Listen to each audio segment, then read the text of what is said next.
Assalamualaikum warahmatullahi wabarakatuh. Halo Sobat FKII, halo teman-teman semua. Di sini kita akan membahas suatu topik ya, yang mana kalau misalnya teman-teman tahu nantinya setelah kita lulus, kita akan menjadi seorang dokter. Yang mana peran dokter itu tidak hanya sebagai seorang klinisi, namun bisa sebagai tenaga pendidik, kemudian bisa mengambil spesialisasi. Contohnya forensik. Nah, mau tahu lebih lanjut untuk bagaimana topik bahasan kita hari ini? Selamat datang di podcast Collegiate.net FKII.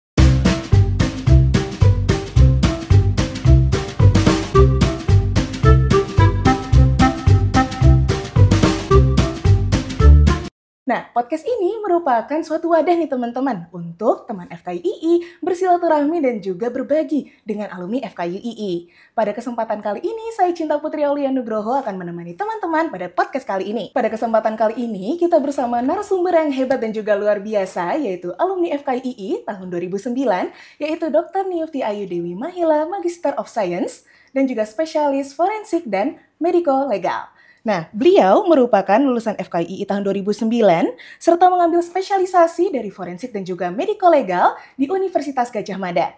Kemudian, beliau juga sekarang aktif menjadi seorang tenaga pendidik di FKII serta aktif melaksanakan praktik di Rumah Sakit Islam Yogyakarta PDHI.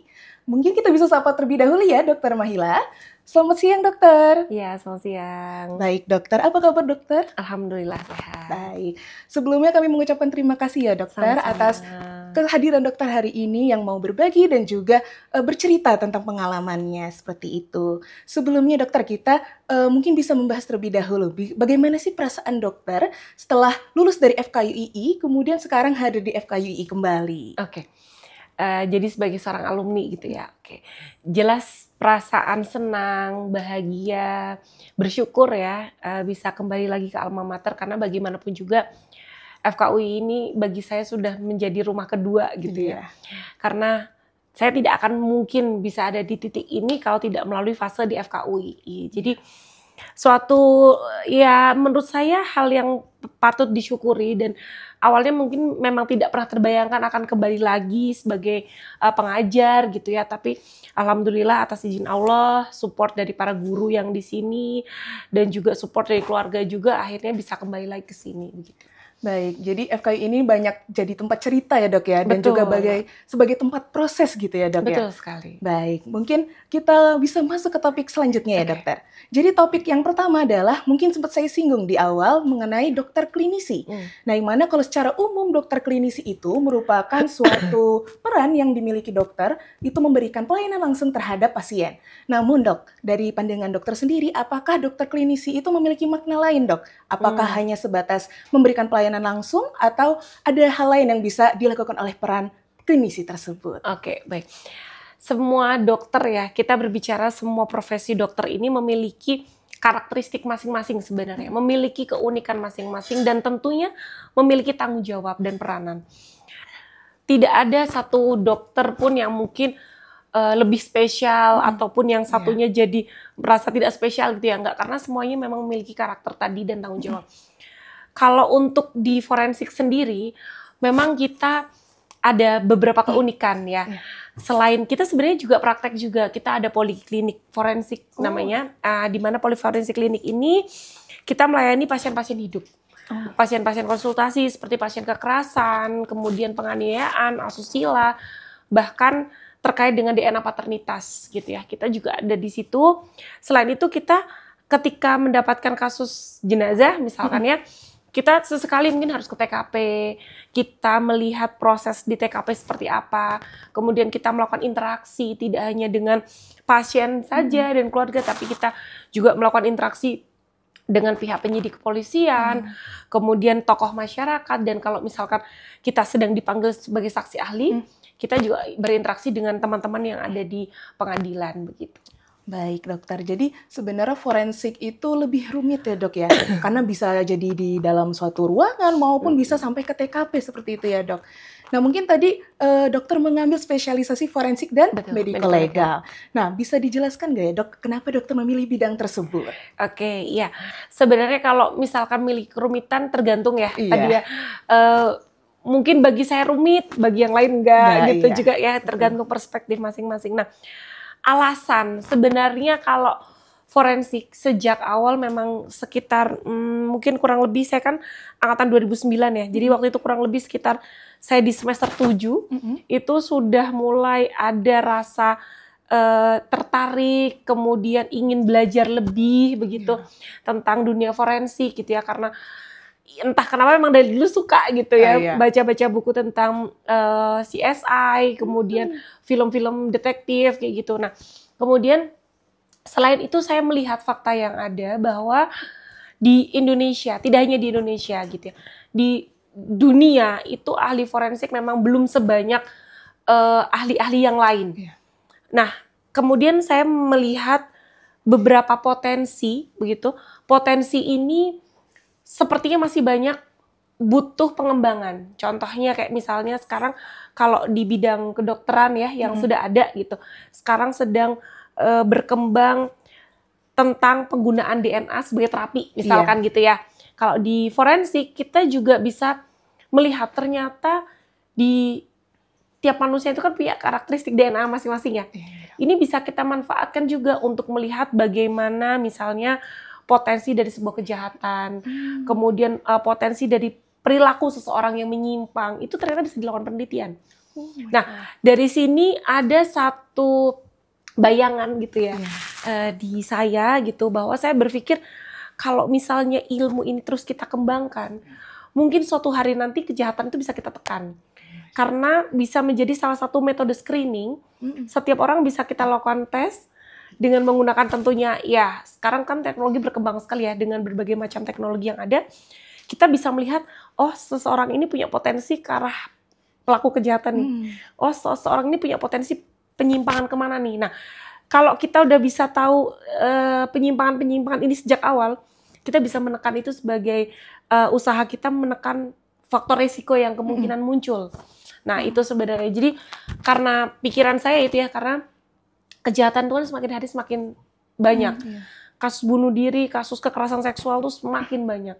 Nah, saya memiliki keinginan gitu dan cita-cita sebenarnya dengan menggunakan ilmu yang saya miliki ini, saya terus belajar gitu ya, mengikuti perkembangan zaman dan tentunya ya konsultasi dengan para pakar gitu ya, untuk upaya penekanan angka kekerasan tadi yang ada begitu. Baik, Masya Allah, ternyata selain dari hobi ya teman-teman, tapi juga di sini berdasarkan kemauan atau keinginan dokter sendiri untuk menekan dari kekerasan maupun tindak bunuh diri dan sebagainya yang terkait forensik itu sendiri. Nah, mungkin dokter, kan tadi kebanyakan forensik itu terkait kekerasan dan sebagainya ya dokter ya. Nah, mungkin bisa disampaikan ya dokter, bagaimana sih perbedaannya kalau misalnya klinis yang hanya di ruangan, kemudian juga dengan yang di TKP itu perlakuannya seperti apa sih dok yang membedakan keduanya? Oke, perbedaannya ya. Jadi kalau di ruangan kita sama seperti dokter-dokter yang lain. Jadi kita melakukan anamnesis, melakukan wawancara gitu ya dengan keluarga ataupun dengan pasien ataupun dengan orang-orang yang terkait. Begitu, kita alurnya sama, kita pun melakukan pemeriksaan. Cuma memang pemeriksaan di forensik ini tidak bertujuan untuk melakukan treatment. Ya, jadi kita hanya melakukan dokumentasi kira-kira ada nggak luka-luka ataupun mungkin trauma ataupun mungkin sesuatu yang berhubungan dengan kasus yang ada dugaan ini mengarah ke tindak pidana begitu. Kita lakukan pemeriksaan, kita lakukan assessment layaknya dokter dengan pasien seperti biasanya.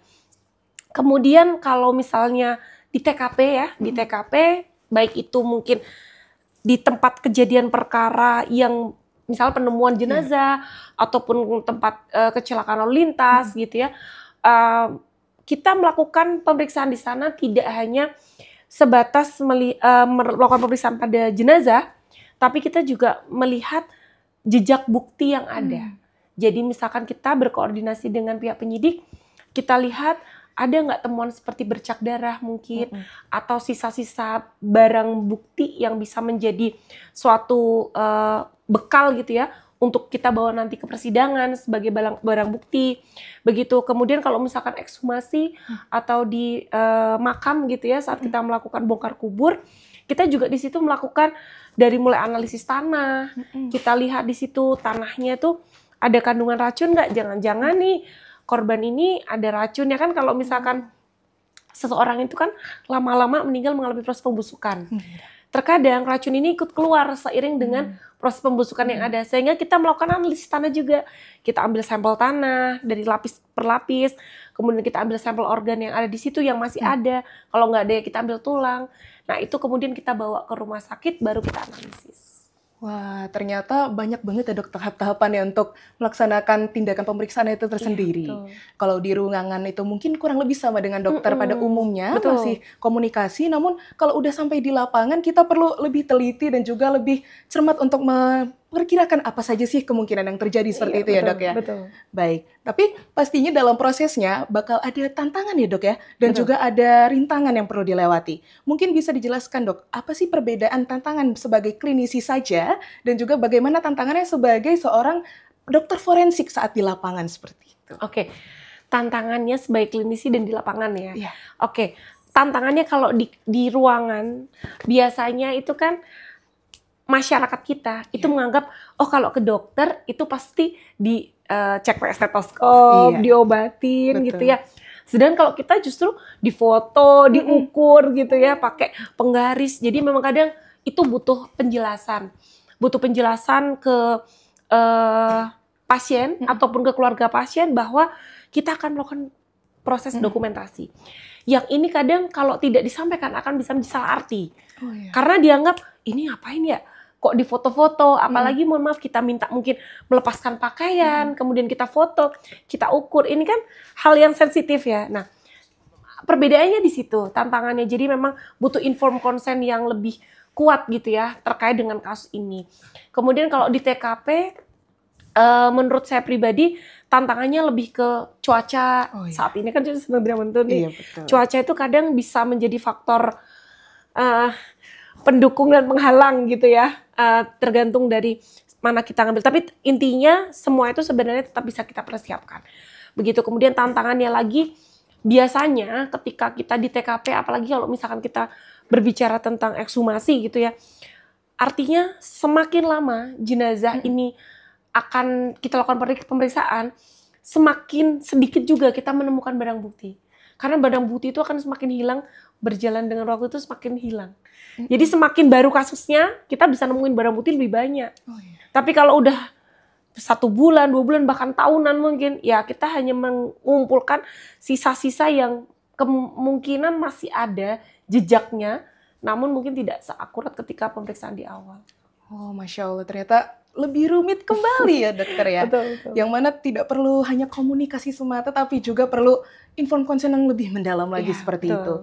Mungkin dokter kalau misalnya boleh ceritakan sedikit gitu ya dok, kalau misalnya waktu informed consent gitu dok, di dalam ruangan misalnya, itu seperti apa ya dok? Yang karena kan pasien sendiri diminta untuk membuka pakaian, kemudian mungkin agak berat menjelaskan bagaimana kronologi suatu kejadian, mungkin bagaimana cara dokter membujuk para pasien tersebut.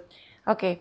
Betul, jadi banyak gitu ya, pasien itu datang dengan kondisi yang tidak stabil emosinya. Datang dengan kondisi menangis, ketakutan, karena setelah melalui fase trauma itu tidak mudah ya, untuk rilis dari emosinya, dari rasa takut, bahkan mungkin bisa jadi nggak percaya dengan orang baru. Seringkali yang saya dapatkan adalah pasien itu datang tidak mau bertemu dengan laki-laki. Nah, karena mungkin mayoritas kan korban perempuan ya, jadi dia akan lebih nyaman ketika dilakukan pemeriksaan oleh perempuan. Nah, seringkali juga saya dalam melakukan pemeriksaan khususnya pada anak gitu ya, kita tidak menggunakan pakaian yang dalam tanda kutip identik dengan dokter.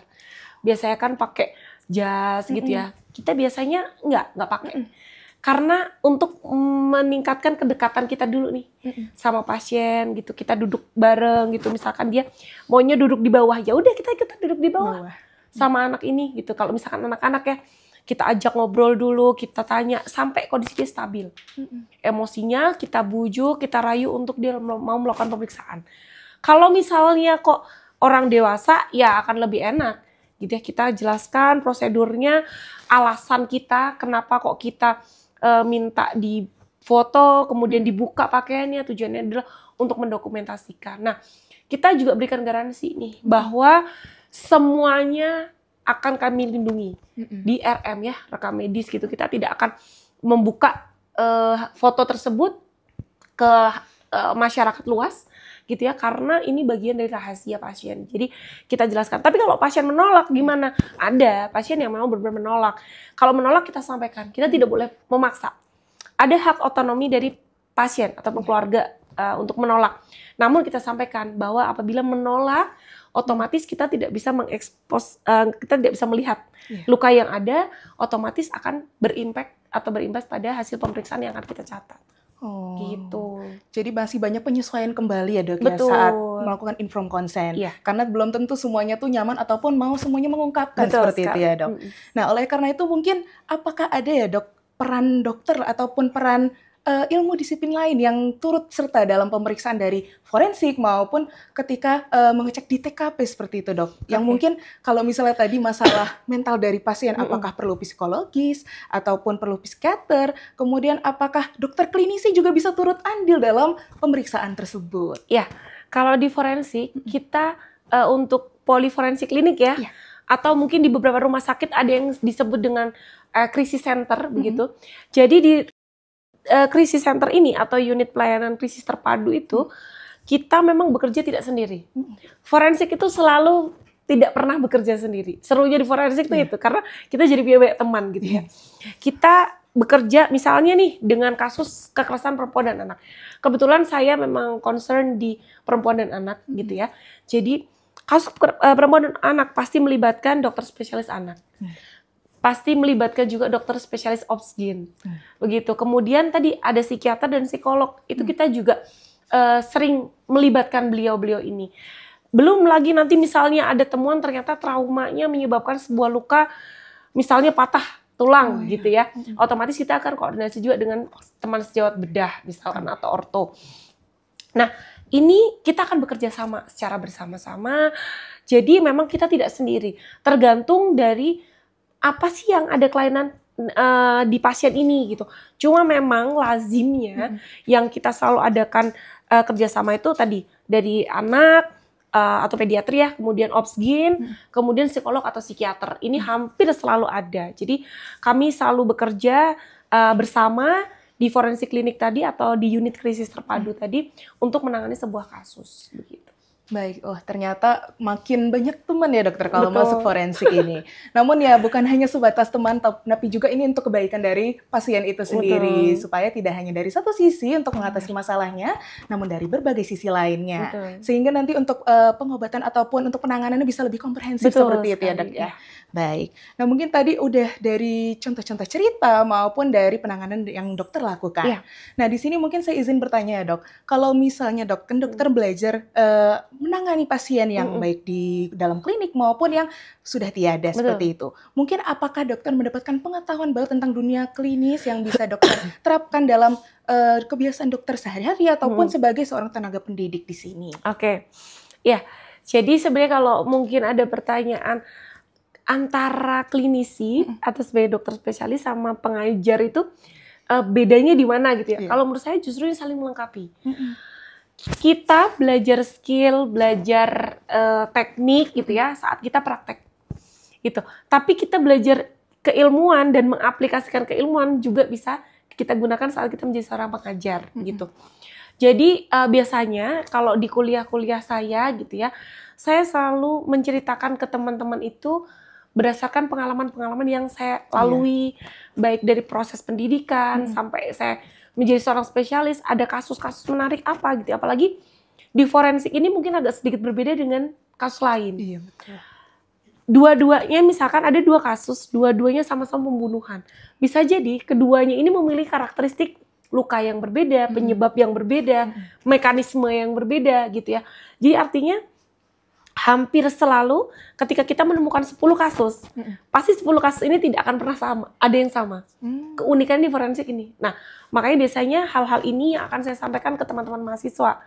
Gitu. Karena menurut saya, teman-teman mahasiswa, apalagi sekarang ya, teman-teman mau belajar itu dari mana aja sumbernya bisa dicari dan bisa diakses dengan mudah. Saya yakin kalau cuma baca textbook, semua orang bisa. Mahasiswa zaman sekarang udah jago-jago gitu loh kalau cari referensi dan materi-materi pembelajaran gitu. Tapi terkait dengan pengalaman tadi mungkin bisa jadi tidak semuanya didapatkan. Jadi di sini biasanya saya akan selalu mengkombinasikan kayak terkait dengan temuan pasien yang ada di klinis akan saya bawa saat saya mengajar ke mahasiswa agar teman-teman tuh ada bayangan bahwa oh ternyata bentuknya tuh seperti ini ya, dan itu kadang saya sajikan dalam bentuk video atau bentuk foto begitu ya. Jadi mahasiswa harapannya biar bisa lebih paham gitu tentang kasus forensik yang sebenarnya seperti apa gitu. Tapi ya perlu kita garis bawahi tadi, meskipun tadi saya membawa foto ataupun video ya, identitas tetap kita samarkan. Karena itu menjadi hak pasien ya. Gitu. Jadi memang biasanya tidak saya kasih gambar utuh, tapi hanya fokus di luka-luka saja. Untuk menjaga rahasia pasien begitu. Baik dokter, jadi apapun yang bisa didapatkan dari forensik ternyata bisa dijadikan ilmu kembali yang disampaikan. Betul. Ya dokter ya. Dan mungkin teman-teman juga banyak yang penasaran terkait forensik sehingga jadi lebih antusias untuk mendapatkan materi dari dokter Hila seperti itu. Nah mungkin kalau itu dari segi pendidikan ya dok ya. Kalau dari dokter sendiri, apakah setelah mempelajari forensik itu mendapatkan insight baru terkait dunia medis? Apakah ada bagian dari hidup dokter yang kayak wah ternyata yang saya lihat selama ini berbeda dengan kenyataannya seperti itu. Iya. Jadi kalau impact ke hidup ya. Jadi banyak sebenarnya. Yang pertama kita tidak bisa memungkiri bahwa ternyata kejahatan tuh sangat banyak ya di lingkungan kita gitu. Dan siapapun bisa berpotensi menjadi korban dan pelaku ternyata. Nah kemudian yang selanjutnya semakin saya belajar forensik, saya semakin seperti disadarkan gitu ya bahwa kematian itu sangat dekat, bisa datang kapan saja, di mana saja, dan bahkan dengan cara apa aja. Kadang ada seseorang yang dalam kehidupannya mungkin sangat baik, sangat menjaga ya semuanya ya menjadi yang baik begitu, tapi ketika di akhir hidupnya ternyata Allah bukakan aibnya, misal seperti itu. Atau justru sebaliknya, seseorang yang mungkin dulunya tidak baik gitu ya, terkesan kurang baik, tapi di sisa akhir hidupnya Allah berikan kesempatan untuk bertaubat dan meninggal dengan cara yang sangat baik. Nah, ini menjadi self reminder buat saya pribadi gitu. Jadi kalau istilahnya tuh sedang mau malas-malas, sedang mau lelah gitu ya, udah ingin menyerah dan sebagainya, saya ingat bahwa ternyata Allah itu bisa ngambil kita kapan aja. Gitu. Kita mau siap kayak nggak siap, mau di mana posisinya, ya bisa aja kita meninggal kapan aja. Jadi selalu menjadi self reminder buat saya terus untuk berbuat baik dan menjaga kebaikan, karena saya nggak pernah tahu saya akan meninggal dengan cara apa. Jadi saya selalu berusaha untuk berbuat baik, harapannya ketika saya meninggal, ya posisinya pun Allah masih tutup aib-aib saya, Allah masih lindungi saya dan keluarga, kayak gitu. Ya itu yang benar-benar kerasa gitu, karena setiap dapat kasus jenazah itu kadang ada yang anak-anak, ada yang mungkin ya Allah paginya masih sekolah, tiba-tiba pulang meninggal. Paginya masih berangkat bekerja, pulang-pulang sudah meninggal. Nah, ini menjadi hal yang menurut saya ya menyadarkan bahwa kita bisa meninggal kapan aja loh gitu. Kamu mau sombong segimananya sih, ya apa yang mau disombongin gitu. Nggak ada yang bisa disombongin. Kamu hari ini punya apa yang kamu mau, belum tentu besok kamu masih hidup. Saya selalu ingat itu gitu buat diri saya. Jadi saya selalu berusaha menggunakan waktu yang ada sebaik mungkin. Tentunya saya juga bukan manusia yang sempurna ya. Banyak sekali kekurangan saya, tapi saya berusaha memperbaiki yang ada karena harapannya ya itu tadi, ketika Allah ambil saya, posisinya dengan kondisi yang baik, dan Allah masih tutupi aib-aib saya gitu. Baik dokter, terima kasih banyak dokter mengenai tadi ya dok, sudah dijelaskan kayak forensik itu seperti apa, kemudian ternyata banyak langkah-langkah yang lebih rumit dari yang kita kira ya teman-teman. Kemudian juga di sini motivasi dokter juga sangat luar biasanya mulia, lalu di sini forensik sangat berperan penting bagi dokter untuk sebagai self reminder lah seperti itu. Nah, mungkin di sini menjadi self reminder juga bagi seorang dokter Mahila sebagai pribadi yang lebih baik dan juga bisa membantu masyarakat yang banyak. Nah, mungkin tadi udah bagian yang lebih klinis-klinis ya dokter. Nah, di sini tadi disinggung di awal bahwa dokter Hila merupakan salah satu tenaga pendidik di FKUII, benar dok? Betul. Betul. Nah, mungkin di sini bisa dijelaskan dokter, kenapa dokter memilih untuk kembali ke alma mater sendiri? Apakah ada alasan spesifik atau mungkin adakah yang mendorong dokter untuk masuk ke sini kembali? Oke, ya kenapa kok pada akhirnya memilih gitu ya jadi pendidik begitu? Saya selalu ingat gitu, pesan dari eyang saya, kebetulan dulu dari SMP saya sekolah memang di tempat eyang saya gitu ya, saya ikut eyang saya. Eyang saya seorang pengajar juga, beliau bilang gini, mau sepintar apapun kita, kalau ilmu kita itu cuma kita aja yang milikin, nggak kita sebarin, itu percuma gitu. Jadi ilmu yang bermanfaat tuh ya yang bisa bermanfaat untuk orang lain juga gitu. Nah, dari situ entah kenapa saya tuh ada keinginan gitu. Mungkin karena dulu tuh waktu kecil sering lihat eyang itu ngajar gitu ya. Jadi kayak ada rasa, oh seneng ya gitu. Nanti kalau ngelihat murid-muridnya tuh jadi orang sukses gitu ya. Dulu tuh sebatas itu gitu. Kayak ada rasa, oh ya Allah alhamdulillah ya murid-murid saya jadi anak-anak yang sukses gitu ya. Kalau eyang dulu tuh gitu. Nah, kembali lagi kalau saya pribadi ya itu. Karena saya ingin mengaplikasikan ilmu yang sudah saya dapat termasuk dari UII. Saya kan tadi juga sampaikan bahwa saya bertumbuh itu dari UII. Saya bisa menjadi seorang dokter juga harus melalui fase dia di UII dulu. Kalau ada pertanyaan, kenapa sih kok nggak milih jadi dosen di fakultas kedokteran lain gitu ya, yang mungkin ada peluang juga di sana.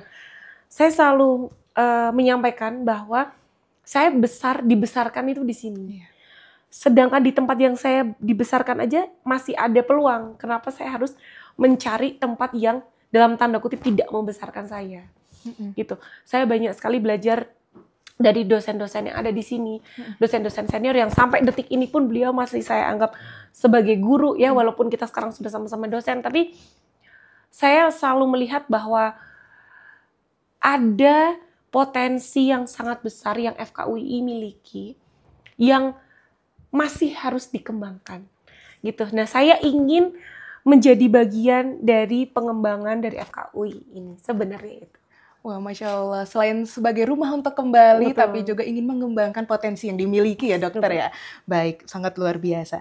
Nah mungkin tadi karena pernah disinggung ya dok di awal kalau misalnya dokter menyampaikan kayak menceritakan pengalaman kasus-kasus tertentu pada mahasiswa. Nah mungkin bisa dijelaskan dokter waktu itu bagaimana sih reaksi mahasiswa? Apakah tertariknya sangat luar biasa atau mungkin biasa saja atau mungkin malah ketakutan ya dok melihat kasus-kasus seperti itu? Oke. Ya, jadi biasanya kalau pertama kali mahasiswa itu, blok forensik itu kan ada di blok 4.2 ya, di fase keempat. Jadi kadang mahasiswa itu interest pengen ikut kuliah itu kadang interestnya karena pengen lihat foto-fotonya. Pengen ngelihat bentuknya jenazah itu kalau kasus kecelakaan tuh gimana sih?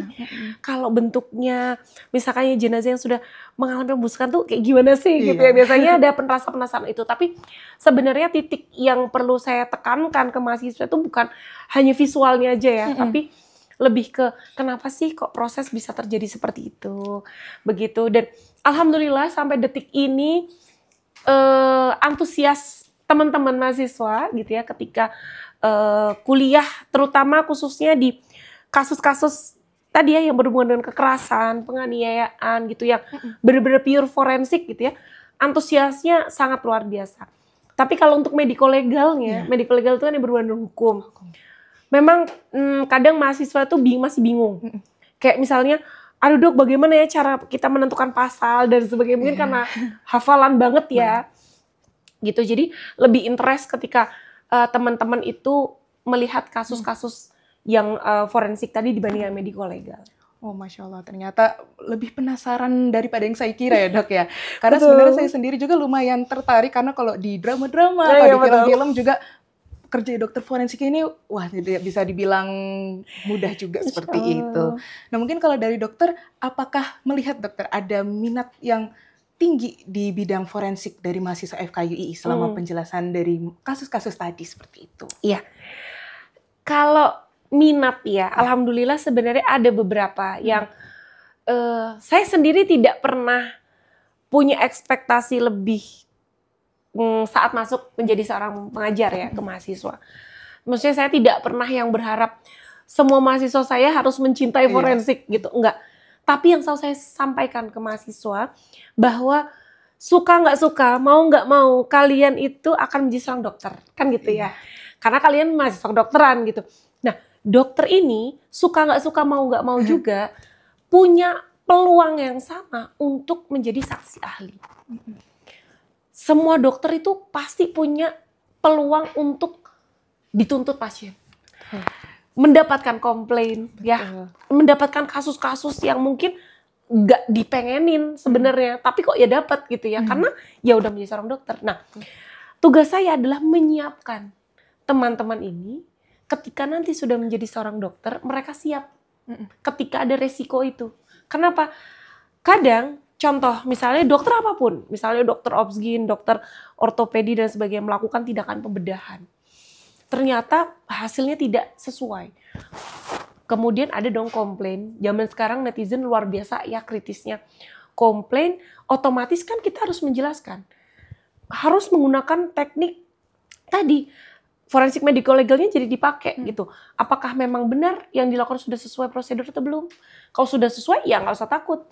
Gitu ya. Karena prinsipnya ketika kita melakukan sesuai dengan prosedur, muncul resiko, itu akan tetap aman kita karena kita sudah sesuai dengan SOP-nya nih. Nah, resiko itu kan tidak mungkin kita hindarkan kan? Betul. Semuanya pasti ada resiko gitu. Nah, ini yang selalu saya sampaikan ke teman-teman gitu bahwa kalian harus siap dengan segala resiko yang ada, bukan menghindar. Tapi kalian siap menghadapi ketika ada resiko, kalian bisa melakukan tindakan yang baik. Nah, kemudian kalau untuk interest, saya alhamdulillah melihat ketertarikan mahasiswa itu cukup banyak. Terbukti dari beberapa mahasiswa ingin mengambil KTI atau karya tulis ilmiah ya, itu tentang forensik cukup banyak. Hampir selalu kuota saya selalu penuh. Bahkan ada beberapa waiting list gitu ya, karena ketertarikan mereka yang mereka ingin mempelajari forensik ini lebih begitu. Kemudian ada juga yang mungkin sudah koas gitu ya, saat masuk stase forensik menyampaikan bahwa dok, gimana ya caranya masuk PPDS forensik dan sebagainya. Dan saya selalu akan menjelaskan tidak hanya segi baiknya, tapi plus minusnya saya akan jelaskan.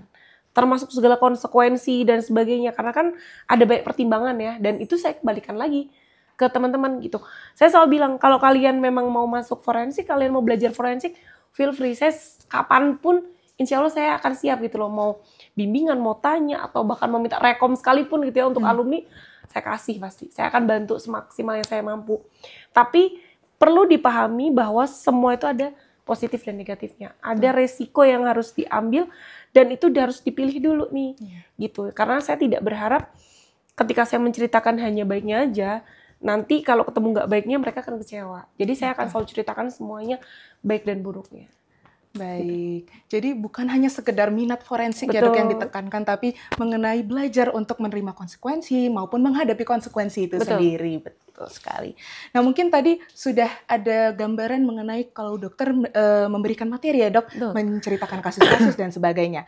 Apakah ada batasan tertentu ataupun kayak rintangan tertentu ya dok ya kalau misalnya menjelaskan hal-hal mengenai forensik itu sendiri terhadap mahasiswa, yang mana mungkin mahasiswa sendiri punya pemikiran yang lebih liar daripada yang seorang ahli miliki seperti itu ya dok ya, atau mungkin mereka malah memiliki pemikiran lain yang berbeda dengan dunia forensik seperti itu.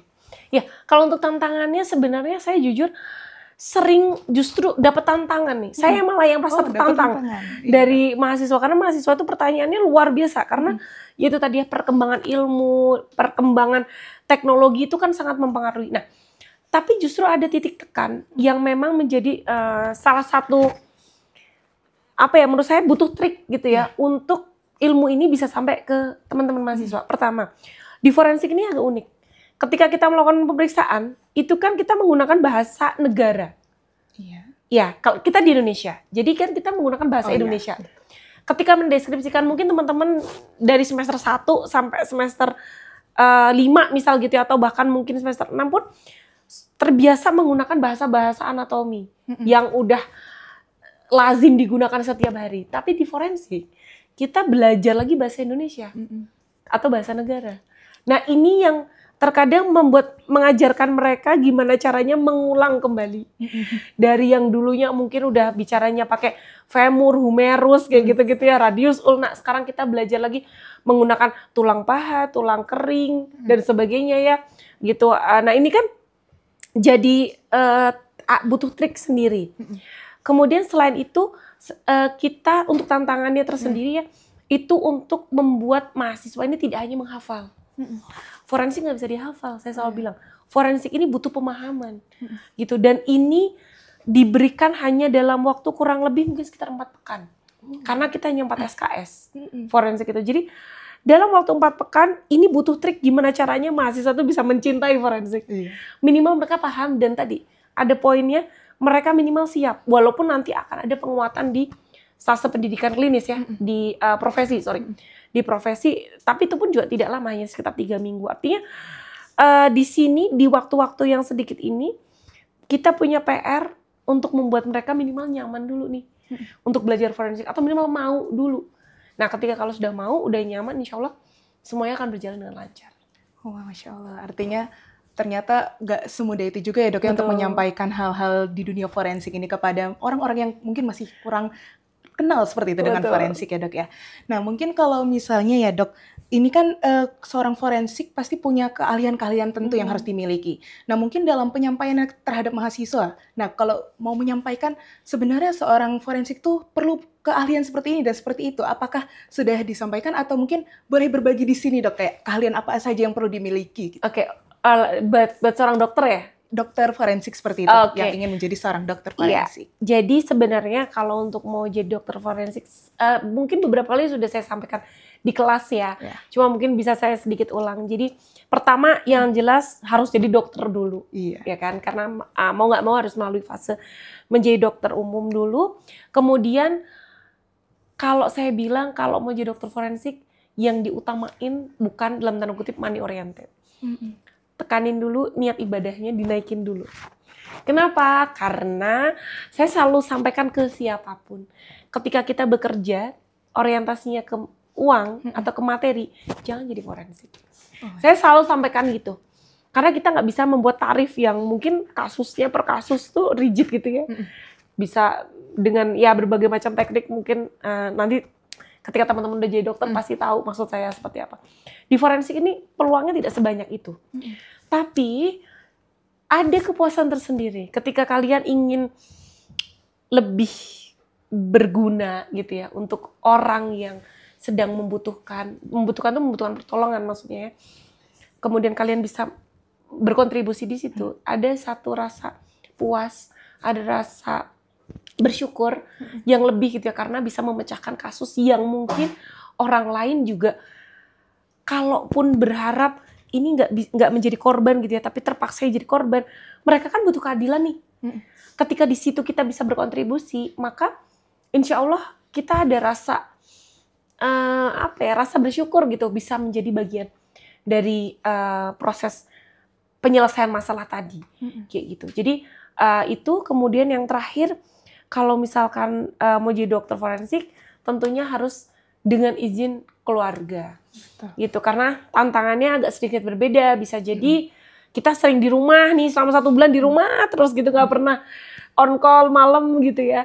Tapi suatu saat kalau ada bencana, kalau misalkan ada, ya paling sering sih bencana atau kecelakaan massal, misal seperti itu, kadang kita kan dipanggil. Nah ini kita bisa mungkin seminggu, 2 minggu bahkan lebih nggak pulang, kayak gitu. Berarti kan tantangannya di situ ya. Jadi harus harus keluarga harus support, karena keluarga itu menurut saya support system yang sangat luar biasa. Kalau keluarga nggak support, pasti kita nggak akan kuat gitu. Oke, Masya Allah. Nah mungkin dokter, kan tadi udah kayak keterampilan apa saja yang diperlukan untuk menjadi seorang forensik disampaikan kepada mahasiswanya. Nah mungkin kalau dari mahasiswa sendiri, apakah pernah memunculkan ataupun ataupun menyampaikan suatu stigma ya dokter terkait forensik itu sendiri kepada dokter, dan bagaimana dokter menanggapi stigma tersebut? Oke. Kalau stigma langsung ya dari mahasiswa sepertinya hampir nggak pernah. Maksudnya untuk stigma negatif ya. Tapi kalau di masyarakat pasti ada. Bahkan mungkin ya teman-teman semuanya di sini pasti tahu gitu ya. Tidak semua masyarakat itu menganggap dokter forensik itu positif. Padahal tujuan kita positif gitu ya. Tujuan kita ya, saya yakin semua dokter pasti punya tujuan positif. Tapi kan semua, tidak hanya forensik pun bisa aja ya. Kalau namanya orang nggak suka itu kan nggak ada alasan dong gitu. Maksudnya ya udah suka-suka dia, mau suka atau enggak kan gitu ya. Tapi kalau saya selalu seperti ini. Prinsip saya adalah saya bekerja sesuai dengan prosedur yang ada. Saya bekerja berusaha untuk tidak menzolimi siapapun. Perkara saya dizolimi balik atau mungkin ada stigma negatif, ya udah itu persepsinya masyarakat, terserah aja. Tapi saya percaya gitu, ketika kita benar, kita berjalan di jalan yang benar, apapun itu bentuk halangannya, benturannya, ya insya Allah kita akan menang. Gitu, pasti Allah akan lindungi kita gitu. Yang penting itu tadi, kita berjalan sesuai dengan prosedur. Karena contoh misalnya seperti ini, ada beberapa stigma dianggap bahwa wah dokter forensik tuh cepet kaya karena jual organ, misalnya gitu ya, karena otopsi itu kan nggak ketahuan tuh organnya diambil satu terus kita jual. Saya kadang berpikir, saya tidak pernah menanggapi itu dengan emosi ya. Saya biasanya selalu sampaikan ini, kalau mau tahu gimana prosedurnya, yuk kita duduk bareng tak jelasin. Karena kalau kita berbicara sekarang misalnya contoh ginjal ya, yang sering diperdebatkan, habis diotopsi terus tiba-tiba dipegang-pegang perutnya empuk gitu ya, kok kayaknya ginjalnya hilang gitu. Ginjal kan mahal sekali gitu ya. Nah, saya selalu sampaikan bahwa gini, ibu dan anak aja nih, dua-duanya sehat, itu ginjal tuh belum tentu cocok.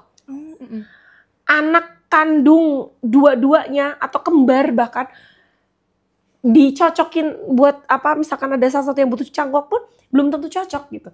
Apalagi ini orang meninggal, kondisinya sudah mungkin lebih dari 6 jam atau lebih dari 8 jam setelah meninggal baru diperiksa. Apalagi ada yang mungkin udah mau nyaris busuk gitu ya.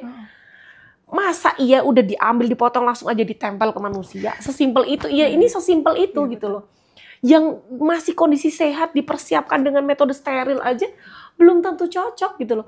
Apalagi kita yang jenazah nggak tahu meninggalnya kapan, ketemu di mana kondisinya, udah nggak tahu ada penyakit atau nggak, masa kita cuma potong terus kita tempel?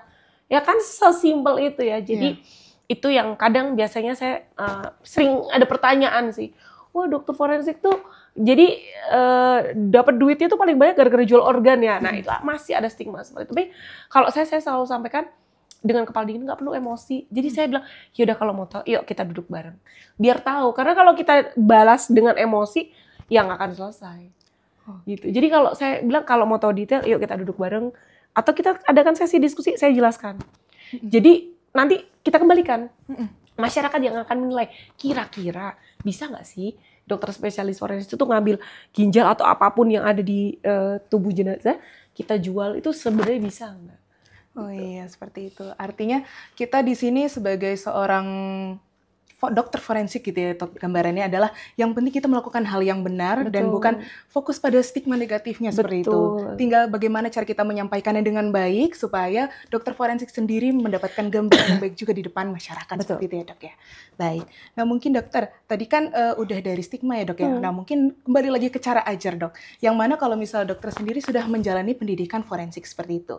Nah mungkin ada nggak ya dok yang dipelajari di forensik itu sendiri kemudian diterapkan di pendidikan yang dokter lakukan sekarang terhadap mahasiswa, namun dengan cara-cara yang khusus yang dokter lakukan, misalnya seperti melakukan kuis ataupun melakukan games tapi terkait forensik, ataupun ada cara lain kali ya dok?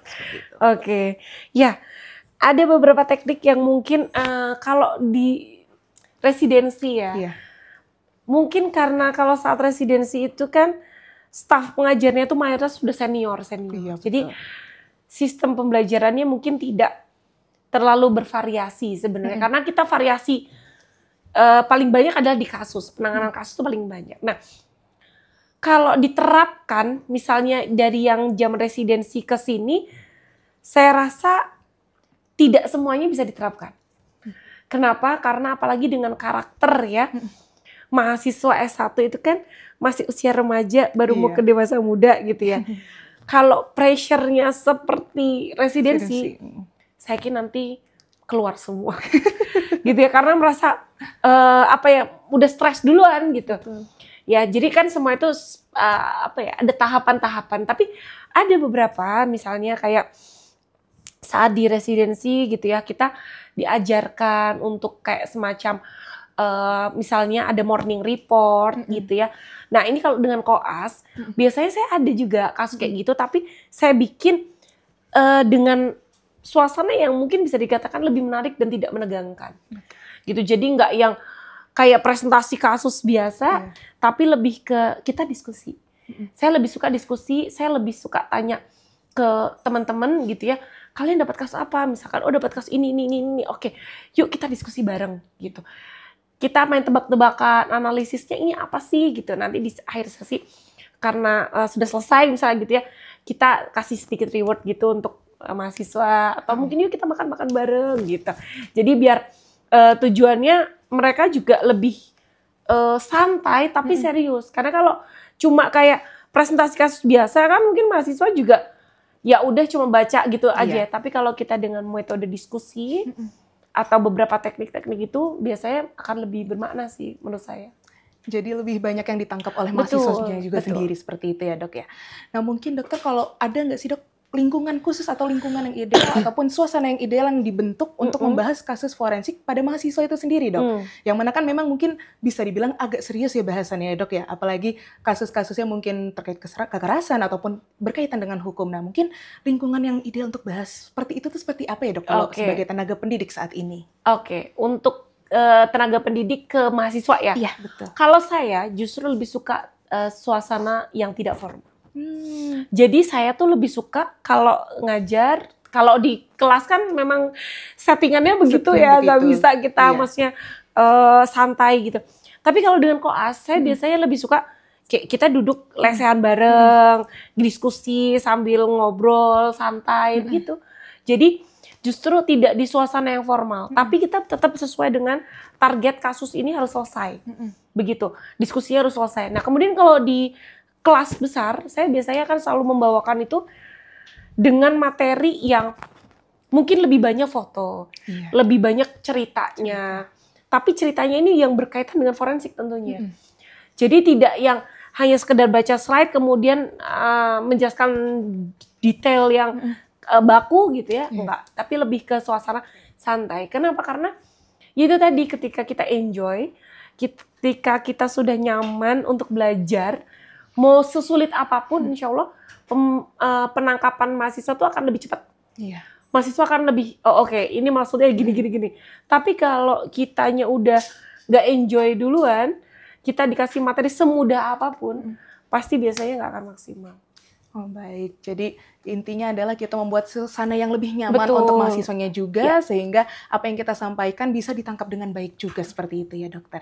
Nah mungkin tadi udah dari segi cara belajar dok, nah mungkin ada nggak dok motivasi ataupun kayak wejangan untuk anak-anak sekarang yang calon mahasiswa dokter ataupun calon dokter ini untuk mengambil istilahnya bidang lain selain klinis seperti itu dok. Yang mana kalau kita tahu bidang selain klinis ini sendiri kan pasti diperlukan ya dok ya untuk bidang-bidang tertentu termasuk forensik itu sendiri. Mungkin bisa. Iya.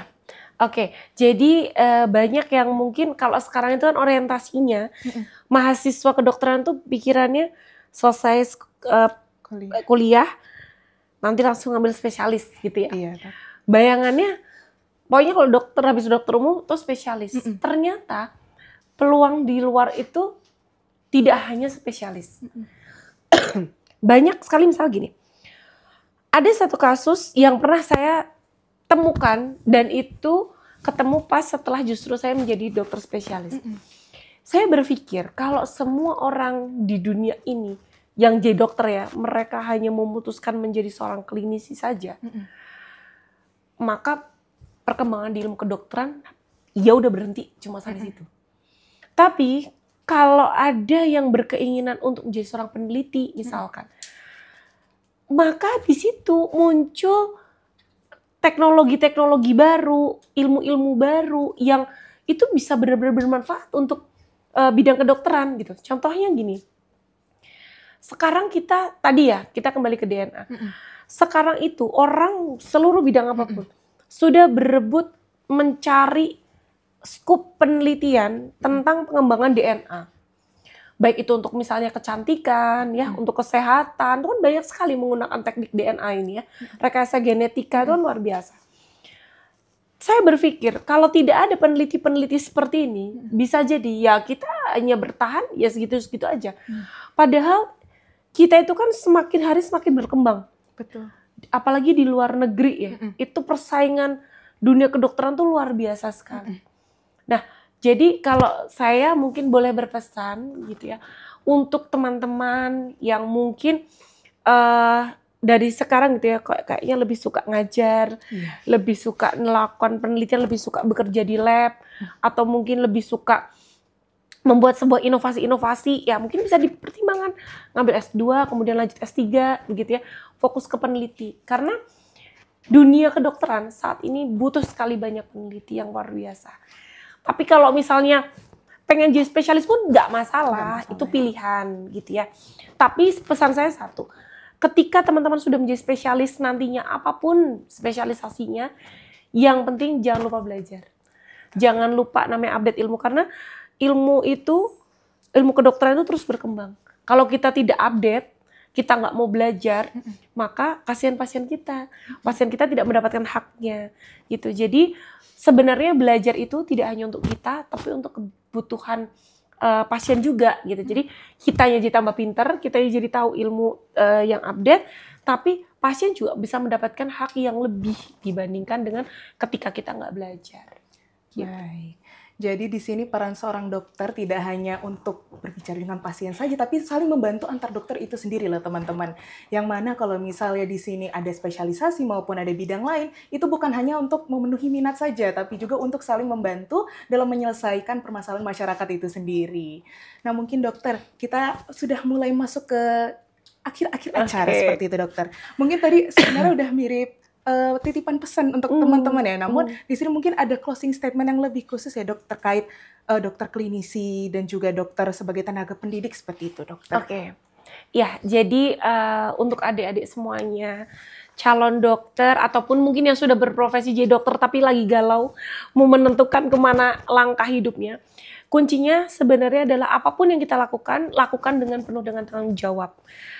Semua ini adalah amanah. Jadi mau jadi dokter apapun, menjadi dokter umum, menjadi dokter spesialis, peneliti sekalipun, semuanya sudah Allah berikan sepakat dengan amanah yang ada. Betul. Jadi lakukan amanah itu dengan sebaik mungkin, niatkan semuanya karena ibadah. Betul. Ya. Jadi insya Allah kalau diniatin karena ibadah, semuanya itu jadi enjoy. Betul. Gitu, semuanya jadi enak. Tapi kalau kita orientasinya ke materi, ke duniawi, pasti cepet capeknya. Kenapa? Karena pasti menjadi dokter itu tidak akan sesuai dengan mungkin ekspektasi teman-teman saat ini yang sedang belajar dan berjuang menjadi dokter gitu ya. Nanti kaget, pas jadi dokter kok gajinya gak sebanding ya sama uang sangu, lebih banyak kan uang sangu. Itu kalau kita orientasinya ke materi. Tapi kalau kita orientasinya tadi ya ke kemanusiaan, ke ibadah, insya Allah nanti rezeki itu akan mengikuti kok. Gitu. Jadi tidak perlu khawatir, apapun jadi dokter apapun, lakukan dengan penuh dengan tanggung jawab. Dan tentunya lakukan dengan sepenuh hati, insya Allah kita akan enjoy. Jadi apapun itu. Baik, jadi teman-teman di sini bisa kita ambil ya bahwa kalau kita akan berperan sebagai dokter nantinya, kita harus lillahi ta'ala, semua karena Allah Subhanahu wa Ta'ala, dan juga di sini demi kebaikan manusia, bukan demi kepentingan sendiri. Karena di sini dokter berperan bukan hanya untuk mencari mata uang, tapi juga untuk mencari kesehatan ataupun untuk membantu kesehatan dari pasien itu sendiri. Betul. Baik, mungkin terima kasih dokter atas waktunya sampai siang hari ini. Mungkin nanti kalau misalnya ada waktu lain ya dokter, kita bisa bercerita kembali ya dokter ya. Baik, mungkin di sini saya izin menutup ya teman-teman, yang mana ternyata di sini seorang dokter itu tidak hanya melaksanakan tugasnya di bidang klinisi, namun juga ada bidang lain yang bisa diselami dan juga dijalani untuk membantu masyarakat itu sendiri. Kemudian juga di sini tinggal peran kita sebagai seorang calon dokter untuk memilih jalan mana yang akan kita selami. Lalu juga di sini kita sebagai seorang dokter mau apapun tugas kita maupun dimanapun kita, di sini tujuan kita adalah untuk melaksanakan tugas, yaitu membuat masyarakat sehat dan juga bahagia. Baik, sekian dari podcast kali ini. Semoga apa yang bisa diambil dalam podcast kali ini yang baik-baik bisa dipelajari maupun juga bisa ditanamkan dalam diri sendiri. Terima kasih teman-teman semua. Sampai jumpa di lain waktu. Wassalamualaikum warahmatullahi wabarakatuh. Waalaikumsalam warahmatullahi wabarakatuh. Terima kasih.